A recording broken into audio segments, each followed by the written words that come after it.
সার্বভৌমত্ব রক্ষার প্রস্তুত থাকতে সেনা সদস্যদের আহ্বান প্রধান উপদেষ্টার, প্রশিক্ষণ বাস্তবসম্মত করার নির্দেশ। আধুনিক ও যুগোপযোগী প্রশিক্ষণের মাধ্যমে আভিযানিক দক্ষতা অর্জন করে দেশের সার্বভৌমত্ব রক্ষায় বাংলাদেশ সেনাবাহিনীর সদস্যগণ সর্বদা প্রস্তুত থাকবে।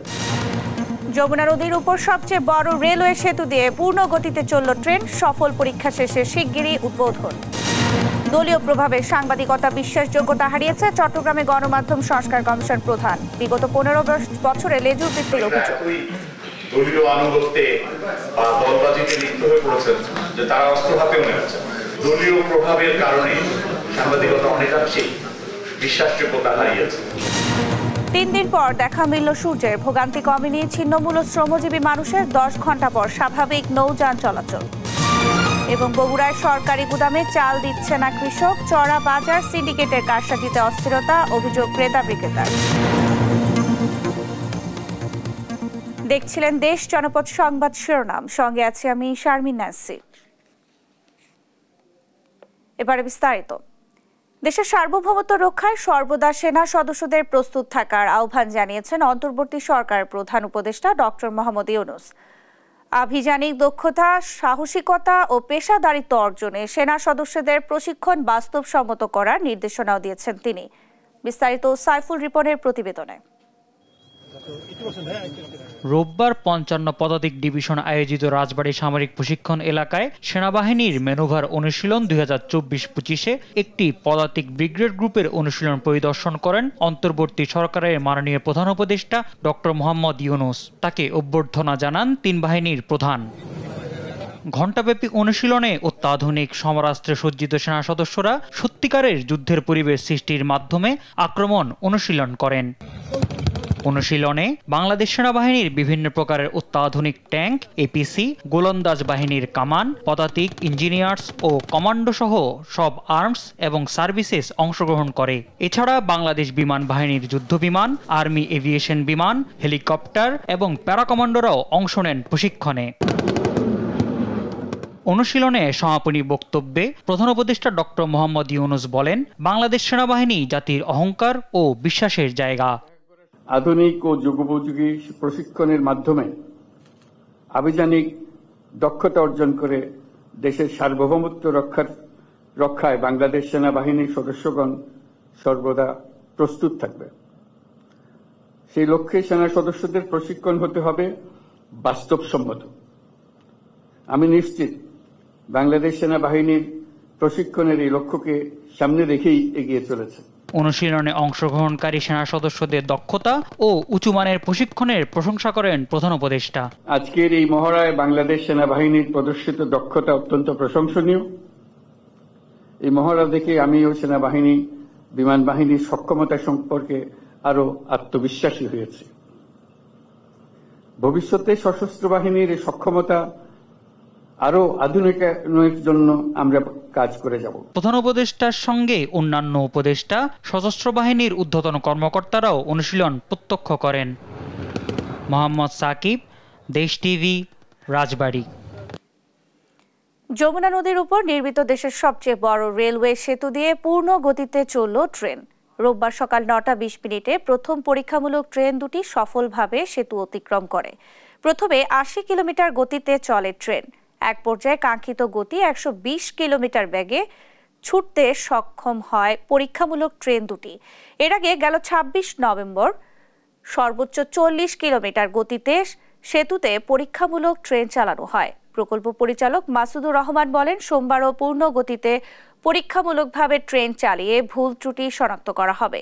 সবকিছু ঠিক থাকলে খুব শিগগিরই রেল সেতুটি উদ্বোধন করা হবে। ব্রিজ পার হইতে আমাদের প্রায় 20 থেকে 22 মিনিট সময় লাগতো, কিন্তু সেতু হওয়ার কারণে আলহামদুলিল্লাহ আমাদের এখানে 4-5 মিনিটের মধ্যে আমরা সেতুটা পার হয়ে যাব। এখন তো ট্রেন আপনার পুরাতন সেতুতে আসতে হলে আপনার হচ্ছে একটু লেট হয়, মানে স্লো আসে। আর যখন নতুন সেতুটা উদ্বোধন হবে তখন আর ওই স্লোটা থাকবে না, তখন দ্রুত আসতে পারবে এবং আবার আমরা টাইম টু টাইম যেতে পারবো। পর্যটকদের সুবিধার জন্য চট্টগ্রাম কক্সবাজার রুটে আরও একজোড়া ট্রেন চালুর পরিকল্পনা হাতে নিয়েছে রেলওয়ে, যা চলতি মাসে যাত্রা শুরু করতে পারে। নতুন ট্রেন চালু হলে দুর্ভোগ কমবে বলে আশা ভ্রমণকারী ও স্থানীয়দের। চট্টগ্রাম থেকে সহকর্মী আজিজা হক পায়েলের রিপোর্ট। স্থানীয় বাসিন্দা ও পর্যটকদের সুবিধায় চট্টগ্রাম থেকে কক্সবাজার রুটে আরও একজোড়া ট্রেন চলাচলের পরিকল্পনা হাতে নিয়েছে রেলওয়ে। 15,000 কোটি টাকা ব্যয়ে তৈরি এই রেলপথে যাতায়াত করছে একটি মাত্র বিশেষ ট্রেন। ট্রেনটিতে কক্সবাজার যাওয়ার সুযোগ থাকলেও চট্টগ্রাম থেকে যাত্রীদের টিকিট কাটতে হয় ভ্রমণের 7 থেকে 10 দিন আগে। চাহিদার তুলনায় আসন সংখ্যা কম থাকায় বেশিরভাগ সময় হতাশ হতে হয় যাত্রীদের। সে তো অনেক ভোগান্তি, অনলাইনে টিকিট 10 মিনিটে অল ওভার। সেবাটা একটু উন্নত করা দরকার। দেখেন যে ট্রেনের যে অবস্থা, সামনে ট্রেনটার অবস্থা, যদি আমরা 1-2 দিন আগে কাটতে পারতাম টিকিটটা তাহলে অনেক ভালো লাগতো, কারণ 10 দিন আগে প্ল্যান করলে দেখা যায় যে অনেক কারণে প্ল্যান চেঞ্জও হয়ে যেতে পারে। আরও 2টা ট্রেন দরকার কমসে কম, কারণ যে মানুষ, প্রচুর মানুষ। টিকিট পেতে কষ্ট হয়েছে, কারণ এটা একটু মানে ইয়ার সিজন আর কি, ঘোরাঘুরির সিজন। নতুন ট্রেনের নাম প্রস্তাব করা হয়েছে প্রবাল এক্সপ্রেস। সময়সূচিতেও এসেছে পরিবর্তন। প্রতিটি ট্রেনে 743টি আসন থাকবে, 16টি কোচ নিয়ে ট্রেনগুলো চলাচল করবে। এই 2 জোড়া ট্রেনে যাত্রীরা ওঠানামার সুযোগ পাবে 16 শহর, জানালিহাট, পটিয়া, দোহাজারী, সাতকানিয়া, চকরিয়া, দুলহাজারা ও রামু স্টেশনে। আশা করা হচ্ছে এই মাসেই ট্রেনটি চালু করা হবে। চাহিদা বিবেচনায় নিয়ে আরও এক জোড়া যুক্ত হয়ে, আর পূর্বে যেটা চলাচল করত আপনার স্পেশাল, এটাকেও স্থায়ীকরণ করা হচ্ছে। আর এর পাশাপাশি আরও এক জোড়া ট্রেন যুক্ত হওয়ার পরিকল্পনা নেওয়া আছে। তো এই পরিকল্পনাটা আশা করি আপনার জানুয়ারি মাসে এটা বাস্তবায়ন হওয়ার সম্ভাবনা আছে। টিকিটের যেই ভাড়াটা আছে, চলমান যেই ভাড়া, সেটাই থাকবে। এখানে কোনো রকমের বাড়তি ভাড়া পরিবর্তন আসবে না। একই ট্রেন, একটাই ট্রেন, আমরা যেটাকে র্যাক বলি, মানে একটা র্যাক, ওইটাই আপনার চট্টগ্রাম থেকে কক্সবাজার যাবে, আবার ফেরত আসবে, আবার যাবে, আবার আসবে, মানে 2 বার যাবে, 2 বার আসবে। পর্যটন নগরী কক্সবাজার যাতায়াতে নিরাপদে ভ্রমণে দিন দিন বাড়ছে ট্রেনের জনপ্রিয়তা। নতুন ট্রেন চালু হলে দুর্ভোগ কমার প্রত্যাশা ভ্রমণকারীদের। আজিজা হক পায়েল, দেশ টিভি, চট্টগ্রাম। দলীয় প্রভাবের কারণে সাংবাদিকতা বিশ্বাসযোগ্যতা হারিয়েছে বলে মন্তব্য করেছেন গণমাধ্যম সংস্কার কমিশন প্রধান কামাল আহমেদ। রোববার চট্টগ্রাম জেলা প্রশাসক কার্যালয়ের সম্মেলন কক্ষে মতবিনিময় সভায় তিনি এই মন্তব্য করেন। কামাল আহমেদ বলেন, গেল 15 বছরে গণমাধ্যম ফ্যাসিবাদের লেজুর বৃত্তি করেছে। ফ্যাসিবাদের প্রতি সাংবাদিকদের এমন আনুগত্য ছিল যে তারা অস্ত্র হাতেও নেমেছে ফ্যাসিবাদের পক্ষে। এ সময় গণমাধ্যম সংস্কার কমিশন প্রধানের কাছে বিভিন্ন বিষয়ে মত দেন স্থানীয় সাংবাদিকরা। এতই দলীয় আনুগত্যে বা দলবাজিতে লিপ্ত হয়ে পড়েছেন যে তারা অস্ত্র হাতেও নেমেছেন। সুতরাং সাংবাদিকতা এবং যে রাজনৈতিক বিশ্বাস, এই দুইটার মধ্যে যে একটা ফারাক থাকার কথা, পার্থক্য বজায় রাখার কথা, সেটা কিন্তু বজায় থাকেনি। এই দলীয় প্রভাবের কারণে সাংবাদিকতা অনেকাংশেই বিশ্বাসযোগ্যতা হারিয়েছে। সামনে নির্বাচনে আনসারকে নিরপেক্ষভাবে দায়িত্ব পালন করতে দেখা যাবে বলে জানিয়েছেন আনসার ও ভিডিপির মহাপরিচালক মেজর জেনারেল আব্দুল মোতালেব। রোববার সকালে জাতীয় সমাবেশ আনুষ্ঠানিক উদ্বোধন শেষে সাংবাদিকদের এই কথা বলেন তিনি। এর আগে গাজীপুরে শফিপুরে আনসার ও ভিডিপির একাডেমিতে ভিডিপির প্রতিষ্ঠা বার্ষিকী ও সমাবেশ উদ্বোধন করেন মহাপরিচালক। একটি বৈষম্যহীন রাষ্ট্র প্রতিষ্ঠায় সর্বস্তরের কর্মকর্তাদের সজাগ থাকার আহ্বানও জানান তিনি। রাজনৈতিক ছত্রছায়ার বাইরে গিয়ে কিভাবে রাষ্ট্র এবং মানুষের জন্য ভূমিকা রাখা যায়, সেই প্রশিক্ষণটা আমাদের কারিকুলামে সংযুক্ত করেছে। আগে যেটা আমাদের ছিল না, আগে এগুলো ছিল সাধারণ পর্যায়ে।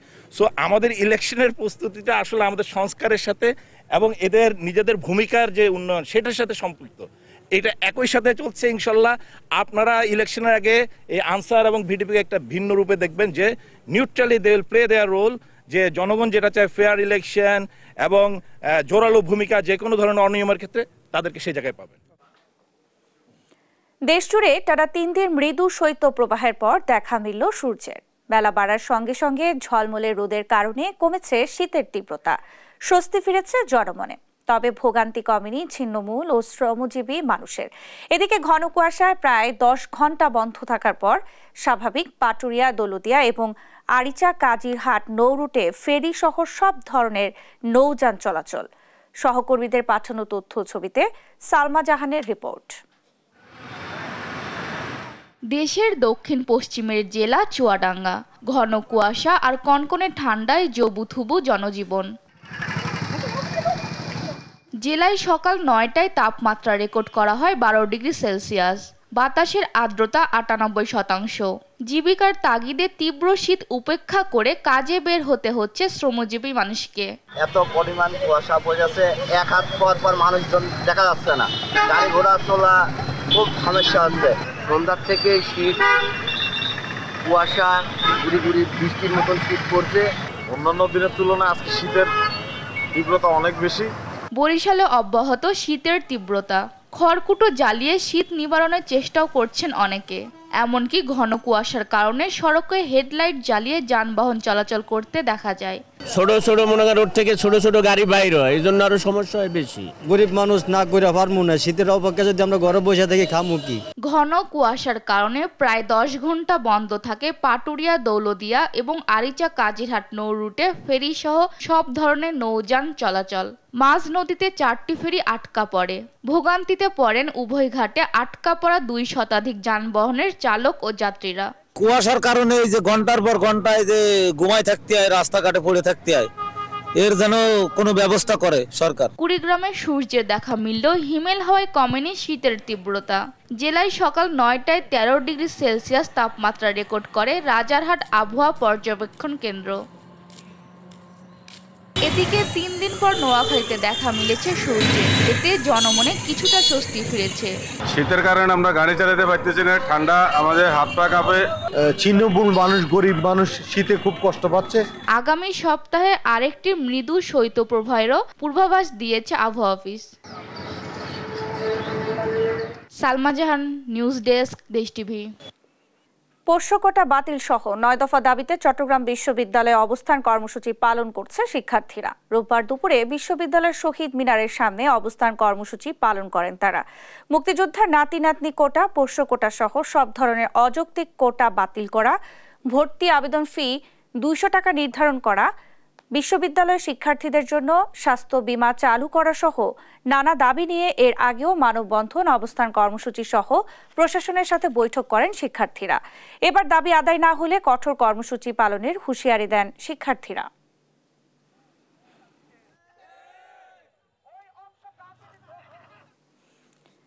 সিরাজগঞ্জের উল্লাপাড়ায় জোড়া খুনের মামলায় 4 আসামিকে মৃত্যুদণ্ড ও 8 জনকে যাবজ্জীবন কারাদণ্ড দিয়েছেন আদালত।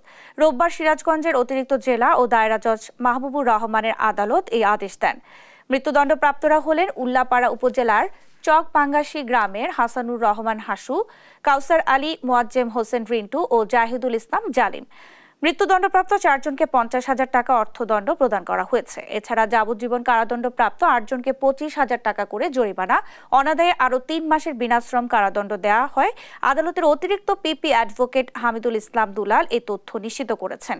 2017 সালের 21 জানুয়ারি উল্লাপাড়ার চকপাঙ্গাসী গ্রামে এই জোড়া খুনের ঘটনা ঘটে। উত্তরের প্রাণকেন্দ্র বগুড়ায় সপ্তাহের ব্যবধানে বেড়েছে সব ধরনের চালের দাম। পর্যাপ্ত সরবরাহ থাকার পরও 60 টাকা কেজির কমে বাজারে মিলছে না মোটা চালও। এদিকে চলতি মৌসুমের সরকারি গুদামগুলোতেও এক প্রকার থমকে আছে ধান চাল সংগ্রহ কার্যক্রম। ব্যবসায়ীরা বলছেন, কৃষক পর্যায়ে ধানের মূল্য বৃদ্ধি ও সিন্ডিকেটের কারসাজিতে চালের বাজারে এই অস্থিরতা।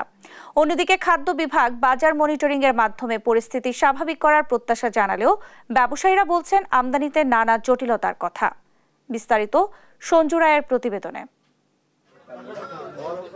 সরকার বদল হলেও বদলায়নি চালের বাজারের সিন্ডিকেট। পর্যাপ্ত উৎপাদন হলেও সারা বছরই ঊর্ধ্বমুখী থাকছে বাজার। মিল মালিক ও চাল ব্যবসায়ীদের সাথে প্রশাসন বারবার সভা করলেও আসছে না ইতিবাচক পরিবর্তন।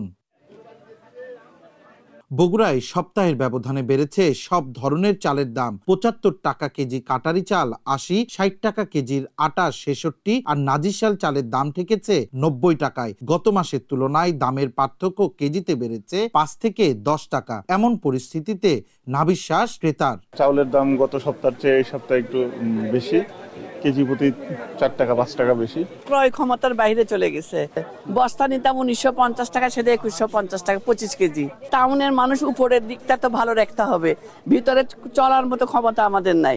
মানুষের কাছে বলতেও পারছি না, চাইতেও পারছি না। দ্রুত তো চেঞ্জ হচ্ছে, বাড়তেছে, কমতেছে না। আজকে দেখলাম যে সবকিছুর দাম বেশি।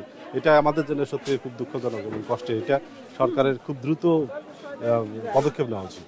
বিক্রেতারা বলছেন কৃষক পর্যায়ে ধানের মূল্য বৃদ্ধি আর সিন্ডিকেটের থাবায় চালের বাজারে এই বেসামাল পরিস্থিতি। বিগত মৌসুমে যে ঝড়টা হয়েছে দক্ষিণাঞ্চল এবং উত্তরাঞ্চল বন্যাটা, এই কারণে ধানের দুই সাইড আপনার সংকট দেখা দিয়েছে। আর মূলত এবার গাড়িজ তো খুব চড়া দামে ধানটা বিক্রি করতে। ভরা মৌসুমে বাজার কমে, কিন্তু এবার দেখতেছি তার উল্টোটা। এদিকে সরকারি গুদামগুলোতে এক প্রকার থমকে আছে ধান চাল সংগ্রহ কার্যক্রম। চালের দাম আরো বাড়ার আশঙ্কা ব্যবসায়ীদের। এমন পরিস্থিতিতে খাদ্য বিভাগ অবৈধ মজুতকারীদের বিরুদ্ধে কঠোর মনিটরিং এর মাধ্যমে বাজার স্থিতিশীল করার কথা বললেও ব্যবসায়ী নেতারা জানালেন চাল আমদানিতে নানা জটিলতার কথা। আমরা অবৈধ মজুদ এবং অতিরিক্ত মজুদের বিষয়ে আমরা প্রতিনিয়ত বাজারে অভিযান করে থাকি এবং আমাদের যে টিম রয়েছে উপজেলা পর্যায়ে তারা নিয়মিত নিজ নিজ উপজেলায় এ বিষয়ে তদারকি করে থাকেন। আমদানিকারক যারা আছেন তারা বলতেছেন যে চালের কিছু সরকারের কিছু সিদ্ধান্ত আছে যেটা আপনার হলো সবাই ইম্পোর্ট করতে পারছে না। আমি মনে করি এই ইম্পোর্টটা যেন সবাই করতে পারে, উন্মুক্ত করতে পারে, এটা একটা আমি মনে করি যে সরকারের পদক্ষেপ নেওয়া উচিত। দ্রুত সিন্ডিকেট ভেঙে চালের দাম নিয়ন্ত্রণে আনার দাবি সাধারণ ভোক্তাদের। সঞ্জু রায়, দেশ টিভি, বগুড়া। কেন্দ্রীয় শহীদ মিনারে গণ অধিকার পরিষদ নেতার উপর হামলা নিয়ে ব্রিফ করছেন এসকে আবির আহমেদ শরীফ। সরাসরি যাচ্ছি সেখানে। আমরা আমাদের জায়গা থেকে এখনো ঠিক আছি। অনেক শহীদ পরিবার এখন পর্যন্ত তাদের সঠিক যে পুনর্বাসনের ব্যাপারগুলো জানে না। অনেক আহতরা এখন পর্যন্ত জানে না তাদের চিকিৎসা নিশ্চিত করার জন্য কোথায় যাওয়ার দরকার। এর ভিতরে আপনারা বাহাত ছেলে আপনারা আপনাদের জায়গা থেকে সরে এসে আমাদেরকে কোনো রাজনৈতিক ইস্যু বানাবেন না। এটা আপনাদের কাছে আমাদের আহতদের সবার পক্ষ থেকে অনুরোধ। আর আপনি যদি আপনার জায়গা থেকে আমাদের আন্দোলনে আমাদের সাথে একত্রতা ঘোষণা করে থাকেন, তাহলে আপনি জানেন যে আন্দোলনের সময় কে কতটুকু কষ্ট করেছে। আপনি কতটুকু কষ্ট করেছেন আপনার আশপাশের যারা ছিল তারা জানে। এই আন্দোলনকে ইস্যু করে বাংলাদেশে আবার নতুন কোনো স্বৈরাচার আসুক, এই কথাটা আমি কোনো সময় চাবো না কেউ বলুক। আমি চাই আপনারা আপনাদের জায়গা থেকে আমাদের পাশে এসে দাঁড়ান, আমাদের নিয়ে কথা বলেন। আপনার দল আগেও কথা বলেছে আমাদেরকে নিয়ে, এখনো কথা বলছে, সামনেতেও কথা বলবে। আমি শুধু চাই আপনি আপনার জায়গার থেকে আমরা যদি কোনো ভুল করে থাকি আপনি আমাদেরকে ক্ষমার দৃষ্টিতে দেখবেন। আপনি আপনার জায়গার থেকে আপনি আঘাত পেয়েছেন, আমরা আপনার কাছে দরকার হয় কাছে যেয়ে ক্ষমা চাবো। কারণ কি, আপনি আমাদেরই তো ভাই, আপনি তো আন্দোলনের সময় আমাদেরই পাশে ছিলেন। তাহলে আপনার কাছে ক্ষমা চাইতে তো আমার কোনো সমস্যা নাই, আমাদের কারোর কোনো সমস্যা নাই। আপনারা আপনাদের জায়গা থেকে আগায় আসুন, আমরা আমাদের জায়গা থেকে আগায় আসি। শুধু একটা কথাই সর্বশেষ বলতে চাই, আমরা খুব বিপদে আছি। আমরা যখনই কোনো কথা বলি তখনই কেউ না কেউ আমাদের কোনো না কোনো ট্যাগ লাগায়। এমন কিছু ট্যাগ লাগায় যেগুলোর সাথে আমরা কোনো সময় ছিলাম না, ওইগুলোর ভিতরে ছিলাম না। এই ট্যাগ লাগানোটা আমাদের ক্ষেত্রে একটু বন্ধ করা যায় না? আমাদের ট্যাগ লাগানোটা বন্ধ করে দেন, এই অনুরোধ করে এই জায়গা থেকে আপনাদের কাছে, আপনাদের সবার কাছে, এত কষ্ট করে এখানে আসছেন, কথা শুনছেন, যদি কোনো ভুল ত্রুটি করে থাকি আমাকে মাফ করবেন, আমাদের সবাইকে মাফ করবেন। আর কি বলবো, অনেক কিছুই বলার ছিল। কেন্দ্রীয় শহীদ মিনারে গণ অধিকার পরিষদ নেতার উপর হামলা নিয়ে ব্রিফ করছিলেন এসকে আবির আহমেদ শরীফ। আমরা সরাসরি সেখানেই যুক্ত ছিলাম। ব্রাহ্মণবাড়িয়া কসবা উপজেলার শালদা নদী সীমান্ত এলাকায় অভিযান চালিয়ে 2 ভারতীয় চোরা কারবারিকে আটক করেছে বিজিবি। রোববার দুপুরে এক প্রেস বিজ্ঞপ্তির মাধ্যমে এই তথ্য জানানো হয়। আটককৃতরা হলেন ত্রিপুরা রাজ্যের সিপাহী জলা জেলার গোরাঙ্গোলা গ্রামের রাজু আহমেদ ও সোহাগ হাসান। শনিবার রাতে তারা অবৈধভাবে বাংলাদেশে প্রবেশ করেছিল। প্রাথমিক জিজ্ঞাসাবাদে জানা যায় তারা চোরাচালানি পণ্য পাচারে সহায়তার জন্য বাংলাদেশে প্রবেশ করেছিল। তাদের বিরুদ্ধে আইনগত ব্যবস্থা গ্রহণের জন্য কসবা থানায় হস্তান্তর করা হয়েছে। সাভারের চাঁদার দাবিতে ব্যবসায়ীকে অপহরণের পর গুলি করে ফেলে যাওয়ার ঘটনায় অভিযুক্ত মোশাররফ হোসেন মুসাকে গ্রেফতার করেছে ঢাকা জেলা উত্তর গোয়েন্দা পুলিশ। মুসা আন্তজেলা ট্রাক চালক ইউনিয়নের সাধারণ সম্পাদক ও বিএনপি নেতা। শনিবার রাতে রাজধানীর মোহাম্মদপুর এলাকায় এই অভিযান চালানো হয়। 31 রাতে সাভারের ভাঙ্গা ব্রিজ এলাকার ব্যবসায়ী রমজান খানকে চাঁদা আদায়ের উদ্দেশ্যে অপহরণ করে মুসা। তার কাছ থেকে 1 লাখ টাকা ও মোবাইল ফোন ছিনিয়ে নেওয়ার পর ডান পায়ে গুলি করে ফেলে যায়। পরে স্থানীয়রা মুসাকে উদ্ধার করে সাভারের এনাম মেডিকেল কলেজ হাসপাতালে ভর্তি করে। এই ঘটনায় সাভার মডেল থানায় মুসার বিরুদ্ধে মামলা করেন ভুক্তভোগী ব্যবসায়ী। আজকে সন্ধ্যায় আমরা ডিএমপি মোহাম্মদপুর এলাকা থেকে তাকে গ্রেপ্তার করতে সক্ষম হই। শুধু তাই না, এই মোশাররফ হোসেন মোশার বিরুদ্ধে এর বড় বড় অপকর্মের অভিযোগ রয়েছে। নওগাঁয় আশঙ্কাজনক হারে বাড়ছে সড়ক দুর্ঘটনা। গেল 1 বছরে জেলায় দুর্ঘটনায় নিহত হয়েছে অন্তত 65 জন। দুর্ঘটনার কারণ হিসেবে যানবাহনের বেপরোয়া গতি, অদক্ষ চালক আর ওভারটেকিং প্রবণতাকে দায়ী করছেন স্থানীয়রা। তবে মূল অভিযোগ যাদের বিরুদ্ধে, তারা দায় চাপাচ্ছেন একে অপরের উপর। সহকর্মী কাজী কামাল হোসেনের তথ্য ছবিতে আব্দুল্লাহ আল মারুফের রিপোর্ট। নওগাঁয় 1 মাসেই সড়ক দুর্ঘটনায় নিহত হয়েছেন 14 জন, আর গেল 1 বছরে মৃত্যু হয় অন্তত 65 জনের। আহত হয় শতাধিক মানুষ। সবচেয়ে বেশি দুর্ঘটনা ঘটে নওগাঁ রাজশাহী আঞ্চলিক মহাসড়কে। স্থানীয় ও প্রত্যক্ষদর্শীদের মতে, বেপরোয়া গতি, চালকদের অদক্ষতা ও ওভারটেকিং প্রবণতার কারণেই আশঙ্কাজনক হারে বাড়ছে সড়ক দুর্ঘটনা। এছাড়াও দুর্ঘটনার অন্যতম কারণ হয়ে দাঁড়িয়েছে ফিটনেসবিহীন বাস, ট্রাক ও অবৈধ যানের অবাধ চলাচল। অবৈধ যেগুলো পরিবহন, ভুটভুটি, তারপরে আপনার অটো চার্জার, অটো রিক্সা, এই যে বিষয়গুলো সবগুলো একাকার হয়ে আমাদের নওগাঁর সড়ক দুর্ঘটনা কিন্তু ভয়াবহ রূপ নিয়েছে। অবাধে তারা যে লং রুটে বা বড় রাস্তায় মহাসড়কে চলাফেরা করতেছে, এগুলা টোটালি ভাবে নিয়ন্ত্রণ করতে হবে। বাস চালকদের দাবি, মহাসড়কে সিএনজি চালিত অটোরিকশা, নসিমন, করিমন, ভটভটি সহ ছোট যানগুলোই দুর্ঘটনার জন্য দায়ী। আর পাল্টা বাস চালকদের দুষছেন অটো চালকরা। সিএনজি, ব্যাটারি চালিত নসিমন, করিমন, এগুলার কারণে সড়ক দুর্ঘটনার কারণ।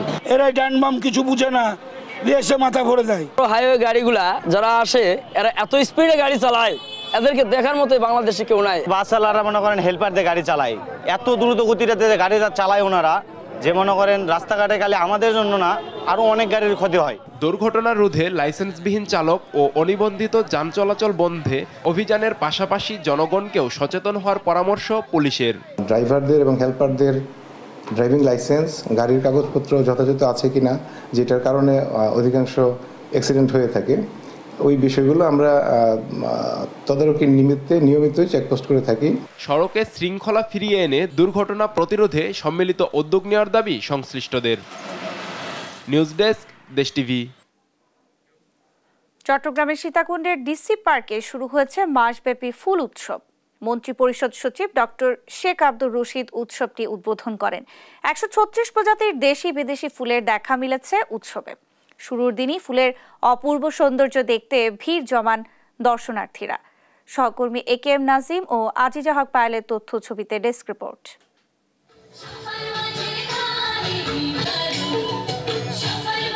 হাসনা হেনা, ডালিয়া, চন্দ্রমল্লিকা, ম্যাগনলিয়া, শিউলি, অপরাজিতা, উইলো, কোন ফুল নেই উৎসবে?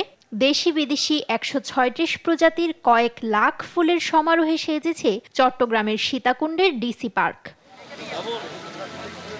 নেচে গেয়ে মাসব্যাপী এই ফুল উৎসবকে স্বাগত জানান শিক্ষার্থীরা।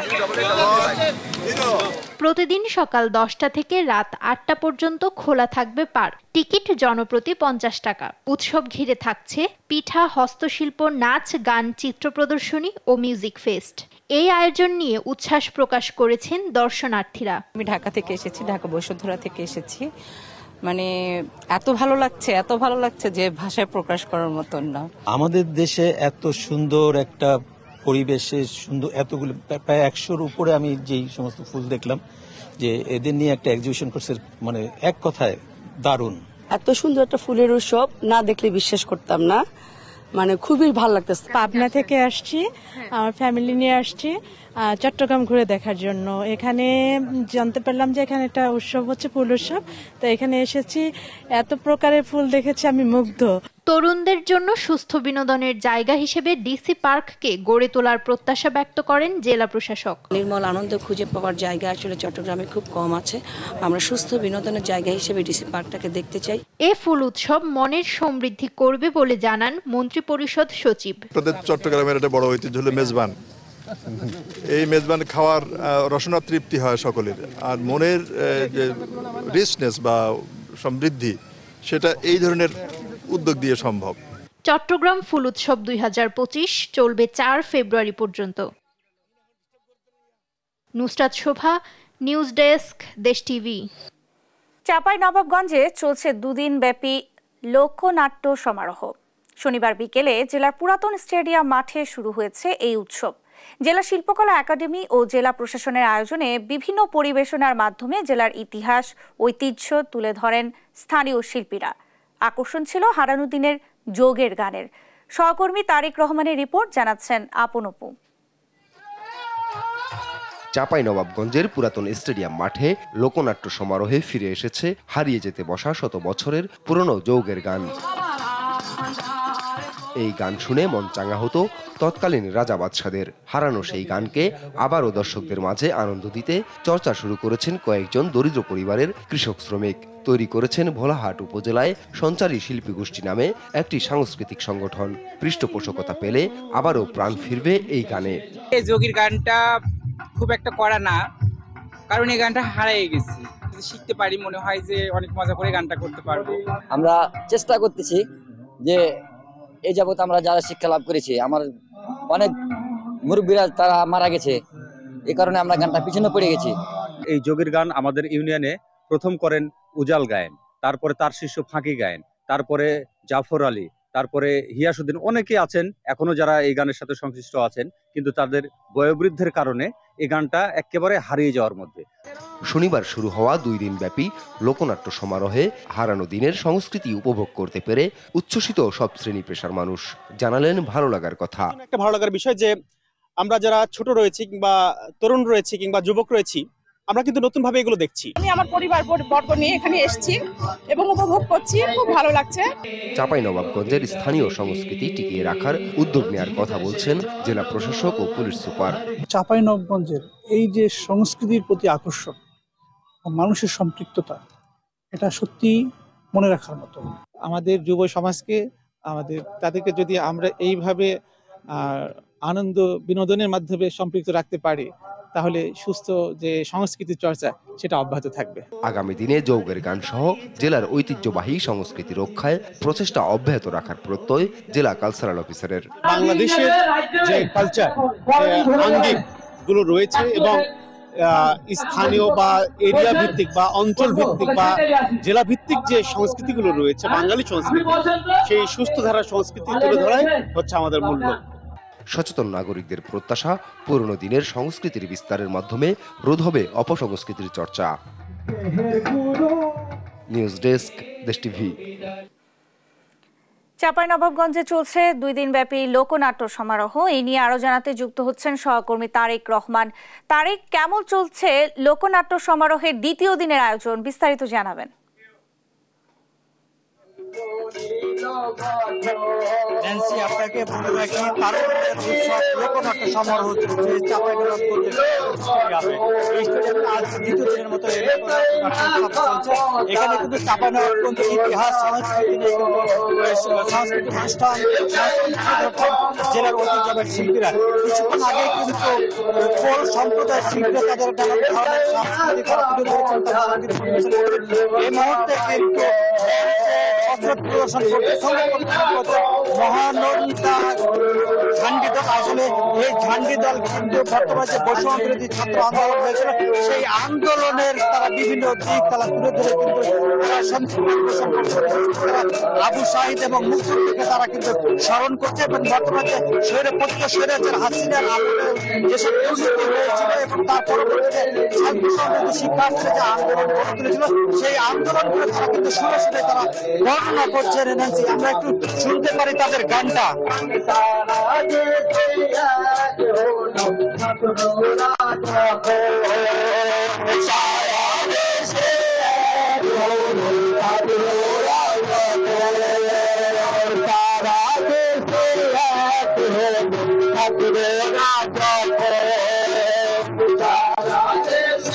ন্যান্সি, আপনি শুনছিলেন কি চাঁপাইনবাবগঞ্জের যে শিক্ষার্থীদের এখানে তারা কি গান পরিবেশন করছেন এবং আজকে কিন্তু মোট 5টি সংগঠন তারা কিন্তু এখানে সঙ্গীত পরিবেশন করবেন এবং তারা কিন্তু তাদের অস্ত্র দেখাবেন এখানে। আমার কাছে লোকনাট্য উৎসবের সর্বশেষ পরিস্থিতি। তারেক, আপনাকে ধন্যবাদ। দর্শক, চাঁপাইনবাবগঞ্জ থেকে আমাদের সঙ্গে যুক্ত হয়েছিলেন সহকর্মী তারেক রহমান। শেরপুরের 650 বোতল ভারতীয় মদসহ একজনকে আটক করেছে পুলিশ। রোববার ভোর 4:30টার দিকে পুলিশের বিশেষ অভিযানে সীমান্তবর্তী আন্ধারুপাড়া এলাকা থেকে মাদকদ্রব্য সহ তাকে আটক করা হয়। আমদানি নিষিদ্ধ এই মদের আনুমানিক মূল্য প্রায় 7 লাখ টাকা। এ বিষয়ে নালিতাবাড়ী থানায় মাদক নিয়ন্ত্রণ আইনে ব্যবস্থা গ্রহণ করা হয়েছে। এই ধরনের অভিযান চলমান থাকবে বলে জানান নালিতাবাড়ী থানার ভারপ্রাপ্ত কর্মকর্তা সোহেল রানা।